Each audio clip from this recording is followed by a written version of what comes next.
जय माता दी, राधे राधे। आइए सुनते हैं गुप्त नवरात्रि की तीसरी महाविद्या माँ त्रिपुर सुंदरी की कथा।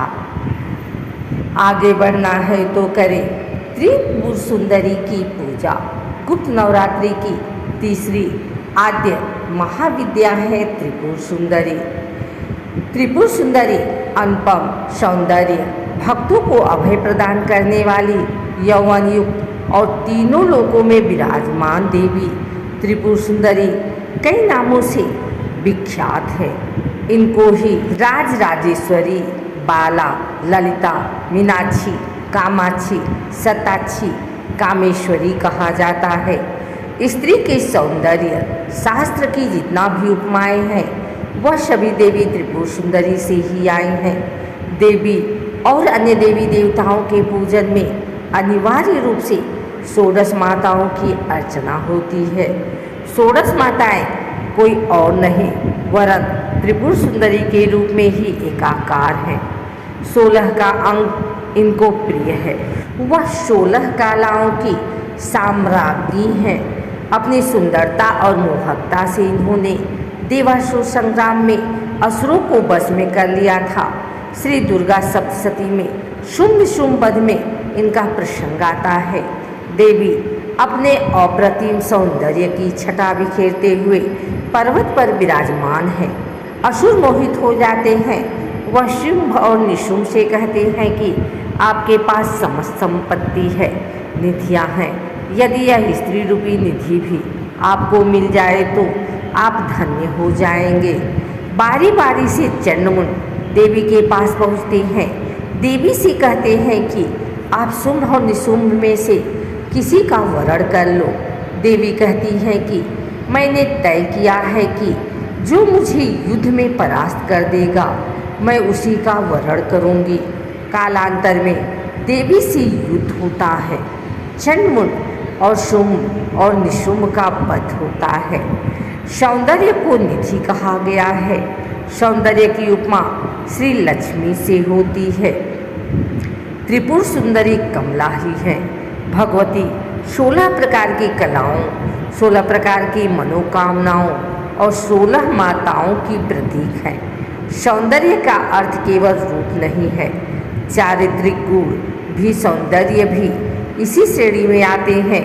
जो हर प्रकार से सुंदर हो वही त्रिपुरारी है और वही त्रिपुरा है। त्रिपुरा एक कुल की तरह है, जैसे त्रिपुर बाला सुंदरी, त्रिपुर भैरवी और त्रिपुरा।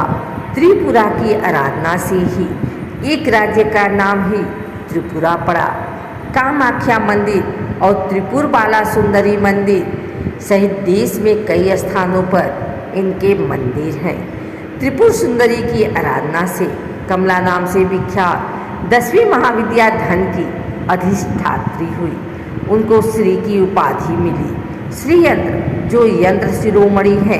त्रिपुर सुंदरी की आराधना करने वाले भक्त को लौकिक और पारलौकिक शक्तियाँ प्राप्त होती हैं।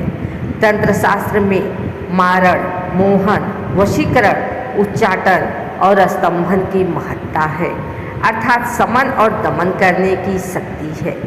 देवी शास्त्र में यही शक्तियाँ कही गई हैं। अब इसका अर्थ समझें। यह केवल तांत्रिक विद्या नहीं है। मोहक बाणी हो, मधुर हो, दूसरों को वशीभूत करने वाली हो, कटु न हो और जिसको सुनकर सभी प्रभावित हो। यह पहला सौंदर्य है। दूसरा सौंदर्य कर्म, कर्तव्यनिष्ठ हो, कर्म श्रेष्ठ हो। कर्म ऐसे हो जिनसे सभी का उद्धार हो। कर्म मोक्षदायिनी हो और जीवनोपरांत भटकना न पड़े। तीसरा सौंदर्य दैहिक, दैविक और भौतिक पदार्थों से इतर सौंदर्य है। इसी में रूप है, जय है, यश है और शत्रुओं का शमन है। शत्रु कब बनते हैं? कटुता से, क्लेश से, उपेक्षा से और ईर्ष्या से। इनका समन करना ही सौंदर्य है। देवी भगवती कहती हैं कि जो इन सब से ऊपर उठ जाता है वही अप्रीतम सौंदर्य का स्वामी होता है। वह सताक्षी है, यानी 100 आँखों से देखती है। वह कामाक्षा है, यानी काम को नियंत्रित करती है। वह राजराजेश्वरी है, यानी राज सत्ता को कुशल नीतियाँ प्रदान करती हैं। इस-लोक और परलोक की हर सत्ता सौंदर्यमय हो, यही देवी संदेश देती है। त्रिपुर सुंदरी का स्वरूप। देवी शांत मुद्रा में लेटे हुए सदाशिव के नाभि से निर्गत कमलासन पर विराजमान है। चतुर्भुजी है। भुजाओं में देवी पास, अंकुश, धनुष और बाण है। देवी के आसन को ब्रह्मा, विष्णु, शिव तथा यमराज अपने मस्तक पर धारण करते हैं। देवी 3 नेत्रों से युक्त एवं मस्तक पर अर्धचंद्र धारण करती हैं। देवी मंत्र और जाप विधि 10 महाविद्या में तीसरी महाविद्या के रूप में देवी त्रिपुर सुंदरी समस्त प्रकार की विपत्तियों को दूर करती हैं, सौंदर्य प्रदान करती हैं, भक्तों को अभय प्रदान करती हैं। गृहस्थों के लिए इनकी सर्वश्रेष्ठ पूजा है। त्रिपुर सुंदरी की पूजा के लिए ओम श्री ओम याम ओम ह्रीं श्रीं त्रिपुर सुंदर्ये नमः की 5 मालाएं करें। यह जब कमल गट्टे की माला से होगा। पहले 5 दिन 5 मालाएं करें। इसके बाद आप 1 माला भी कर सकते हैं। शुक्रवार विशेष मंगलकारी है।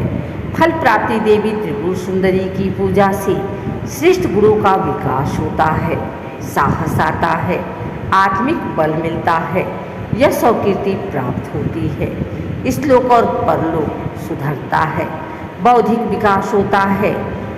त्रिपुर सुंदरी को अनार का भोग लगाना चाहिए।